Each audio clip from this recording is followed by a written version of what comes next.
그렇다면 우리의 믿음의 선배 어떻게 이 교회를 지켜왔을까에서 나누려고 그래요.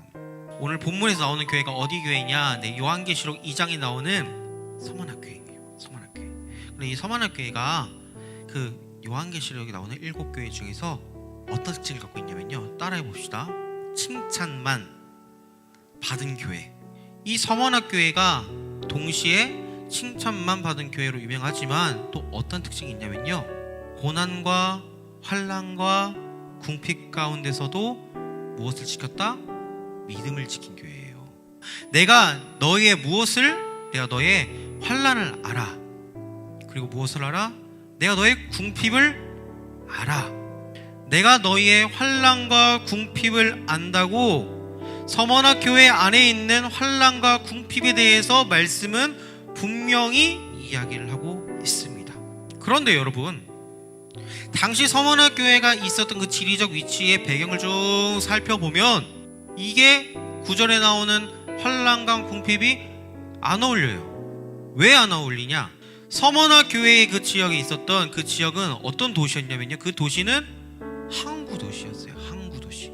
무역이 발달되어 있어요. 새로운 문명이 확 들어오고 경제활동이 풍성히 일어나요. 돈이 유통됩니다.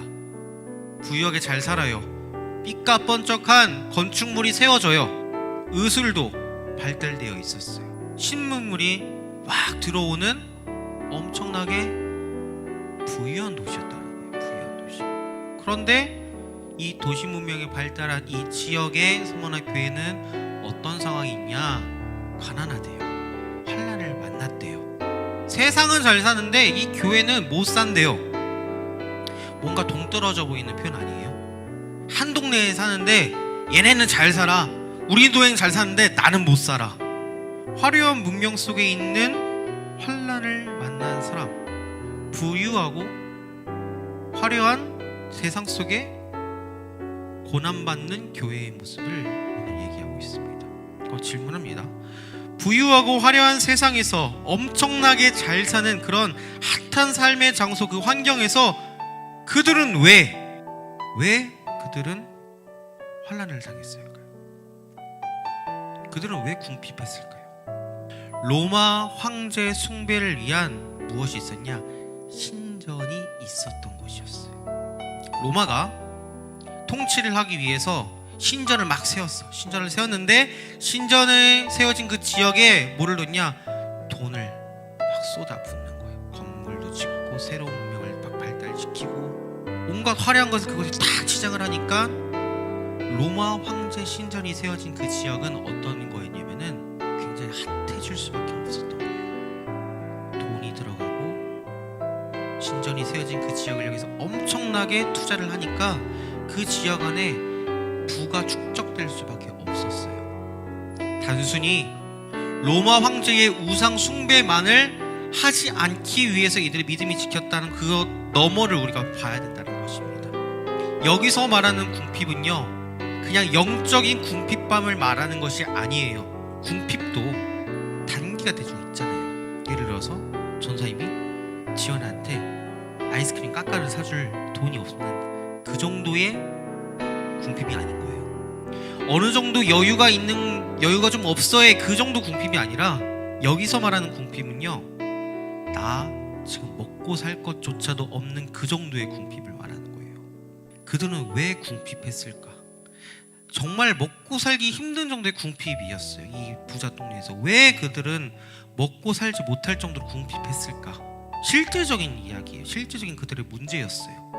왜 그러냐면은, 여러분 길드 아십니까? 길드? 당시에 상인조합입니다. 상인조합. 어떤 경제활동을 하기 위해서 들어가야 하는 조합 같은 거였어요. 그 조합에 들어가야만 내가 가진 물건을 팔 수도 있었고 내가 가진 물건을 유통할 수 있는 어떤 그런 위치를 할 수 있었어요. 그게 바로 길드예요. 근데 그 당시에 길드에 들어가려면요, 로마 황제를 숭배해야 된다는 거예요. 로마 황제를 숭배해야만 길드에 들어갈 수 있었고, 그렇기 때문에 그 사람들이 맞닥뜨린 문제는 뭐였냐? 로마 황제를 숭배하지 않게 되면 경제활동을 할 수 없는 지경에 이른 거예요. 길드에 들어가지 못하면 경제활동 못해요. 물건을 팔 수가 없어요. 물건이 있는데 팔 수가 없는 거야. 먹고 살 수가 없어요. 돈을 못 번다니까요. 돈을. 로마 황제를 숭배해야만 살 수 있는 거였어요. 뭔가요? 실제로 그들이 만난 문제는 믿음의 고백도 있지만 돈 문제였어요. 돈 문제. 믿음 앞에 무엇이 걸려있냐? 돈이 있었습니다. 돈. 신앙생활 하는데 무엇이 있었냐? 돈 문제가 걸려 있었어요. 당장 먹고 살아야 되니까. 물질이 모자라서 헌금 드리지 못하고 남 돕는 일에 선교하는 그 일을 감당하지 못하고 이웃을 살리고 돕는 그 정도의 여유가 없는 그 정도의 가난이 아니라 돈이 없어서 남들을 돕는 거는커녕 돈이 없어서 지금 내가 죽게 생겼다고요. 내가. 아니 나뿐만 아니라 와이프와 아들이 딸이 나의 자녀가 굶어 죽게 생겼다고요. 그 정도로 지금 먹고 살기 힘든 거라는 거. 가난에 대해서 가난. 돈이 없는 거에 대해서 가난에 대해서 경험을 해보신 분들은 이게 얼마나 믿음 앞에서 돈 문제가 걸리며 힘든다는 것을 아실 거예요. 당시 이 서머나 교회의 성도들의 삶의 믿음의 고백, 이거는 실존적인 문제였어요. 지금 당장 먹고 살아야 될 문제인 거예요. 나 혼자만 먹고 살 문제가 아니라 가정이 다 죽게 될 상황에 이른 정도, 이 정도 궁핍에 이르고 나서 사람들은 아마 이런 생각을 했을 수도 있을 것 같습니다. 한 번쯤은 그럴 수 있어. 이번 한 번만 그럴 수 있어. 로마 황제 숭배? 내가 진짜 그렇게 생각해서 하는 입술의 고백이 아니잖아. 한 번만, 이번만 고백해보자. 지금 당장 먹고 살아야 하니까. 우상 숭배 한 번만 해봐. 그래야 길드 들어갈 수 있다니까. 한 번만, 이번만 넘어가면 경제활동 할 수 있어. 한 번만, 이번만 예배 안 드리고 학원 가면 시험 공부 더 할 수 있잖아. 한 번만, 이번만 하나님이 원하시는 방향 이게 아니더라도 이번만 내 뜻대로 하면 다 잘 풀릴 것 같잖아. 서머나 교회의 성도들을 향해서 유혹했던 그들의 고민이 지금 우리에게도 있어요.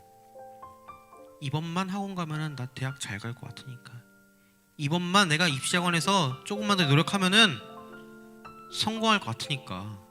그런데 여러분, 믿음은요, 한 번만, 이번만 이라는 이것 앞에서 선을 지키는 것, 그것이 바로 믿음이라는 것입니다. 믿음은 그런 것이에요. 믿음은 이번만 넘어가면 괜찮아라는 그 말 앞에 그거를 지키는 것이 믿음이라는 거예요. 그 한 번의 유혹을 이기는 것이 믿음이라는 겁니다. 온전한 믿음, 완전한 믿음을 여러분들에게 요구하시는 거예요. 이 믿음을 지킨 성도들에게 말씀 무엇이라 말하고 있습니까? 9절 말씀. 내가 내 환난과 궁핍을 알거니와 네 실상은 어떻다? 네가 부요한 자다. 내가 안 돼요. 너의 환난과 궁핍을 안 돼요. 모르는 게 아니래요. 주님 알고 계십니다. 그리고 말래요. 그렇지만, 그러나 내가 그것을 알지만 실상은 네가 부유한 자다. 세상이 볼 때 네는 가난하고 궁핍하고 고난을 받고 있는 그 상황이 있지만 실상은 네가 부유하다. 우리말 성경으로 보면 네가 부자다. 네가 가난하지 않아. 네가 부유하다고. 네가 부자라고. 네가 그들보다 나아 라고 얘기하십니다. 여러분, 우리가 이 땅에 살면 얼마나 살겠습니까? 죽음이란 것 앞에 너무나 연약한 존재가 우리 아닙니까? 당장 코로나를 보십시오. 엄청난 비전과 플랜을 계획을 짰지만 바이러스 하나 때문에 지금 당장 내일에, 아니 수능 하나 앞에서도 맥을 못 추는 우리의 모습 아닙니까? 죽음 앞에 두려워 떨고 있는 우리의 모습을 여러분들 분명히 느끼고 계시지 않습니까? 이 자리에 모든 이유도 뭐예요? 죽음 앞에 바이러스 걸리는 거 하나만으로 느껴도 우리가 느끼지 않습니까? 두려워서, 떨려서. 네, 여러분, 언제나 이 세상에서 끝은 있어요. 그러나 우리가 알아야 될 건 뭐냐? 영원한 세상이 있다는 것입니다. 영원한 시간을 여러분들에게 주셨다라는 거예요.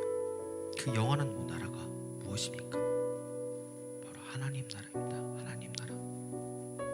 그런데 여러분, 핍박을 받고 있는 이 교회, 이들을 핍박하는 그들의 원수가 누구라고 되어 있습니까? 9절 말씀에는 바로 유대인입니다. 유대인. 그들을 핍박하고 있는 그들이 누구냐? 바로 유대인이라는 것입니다. 유대인들 스스로 우리는 인종적으로 하나님의 백성이라고 말하지만 실제로 하나님의 뜻이 무엇인지 궁금해하지도 않고 하나님의 여기기는커녕 어떻게 합니까? 하나님의 뜻이야라는 말로 교회를 핍박하고 경제적인 제재를 가하고 고소하고 황제 숭배를 하지 않는 그들을 옥에 가두는 일을 그들이 지금 하고 있지 않습니까? 하나님을 몰랐던 그들이 아니에요. 알고 있었어요. 그런데 그 유대인의 삶은 하나님을 하나님되게 여기지 않는 그들의 삶은 하나님의 백성을 핍박하고 오히려 하나님의 일을 방해하는 사단의 도구가 되었다고 말씀은 분명히 얘기하고 있습니다. 교회를 이루는 성도 안에 복음이 죽어지면, 변질되기 시작하면 그것은 무서운 괴물이 됩니다. 이 영화 본 적 있으신가요? 이 영화 사도. 사도세자가 아버지 영조에 의해서 죽게 된 이 역사적 사실을 영화로 만든 거예요. 그런데 제가 이 영화를 처음에 서두에서 보면서 마지막 이제 사도세자가 죽는 그 과정까지 쭉 봤는데 무엇을 느꼈냐면요, 변질되면 가장 무서운 것이 바로 사랑이라는 거예요. 자녀를 향한 아버지의 사랑이 변질되면 무서운 괴물이 된다는 것이죠. 그렇다면 우리가 충성된 교회로, 하나님 앞에 이 믿음을 지키기 위한 교회로 먼저는 우리가 무엇을 해야 될까요? 복음입니다. 복음 앞에 먼저 바로 서는 거예요. 신앙생활을 오래 한다고 건강한 게 아니에요. 내가 모태신앙이라고 10년 다녔다고 20년 다녔다고 영적으로 교만해지면 안 된다는 거예요. 그것이 우리의 복음을 변질시킬 수 있다라는 거예요. 하나님은 교만한 사람을 쓰지 않습니다. 다시 한번 말씀 앞에 바로 선 사람을 사용하시지 오래된 신앙을 사용하는 게 아니에요. 익숙해진 신앙을 사용하는 게 아니에요. 스킬 있는 신앙생활을 사용하시는 게 아니라는 말입니다.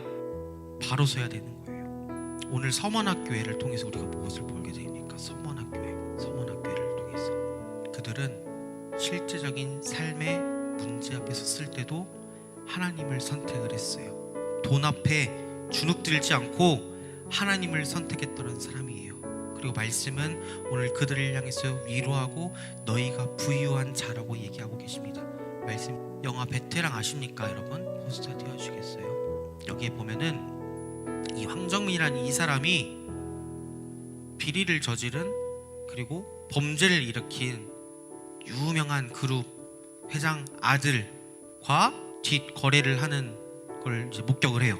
목격을 하고서 어떻게 합니까? 뒤통수 안 딱 치면서 야, 우리가 돈이 없지 가오가 없냐? 라는 명리수를 딱 날려요.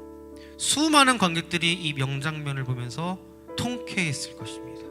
똑같은 형사인데 한 사람은 형사로서 하지 말아야 할 그 일을 하고 있고 한 사람은 형사로서 지킬 일을 합니다. 오늘 본문 말씀 보면은 나오는 서머나교회와 유대인들의 모습이 지금 저 둘의 모습과 같지 않습니까? 한 사람은 그의 정체성에 맞는 일을 결정하고 다른 한 사람은 그의 정체성에 맞지 않는 일을 결정해요. 우리도 마찬가지입니다. 그리스도인의 정체성, 그리스도인이 마땅히 해야 할 일을 선택하길 바랍니다. 세상을 살기 위해 교회를 다니지 마시고 하나님의 세상, 하나님 나라를 살기 위해 교회를 다니십시오. 하나님 나라의 백성으로 사는 믿음을 지키는 저와 여러분이 되시기를 주님의 이름으로 소망합니다.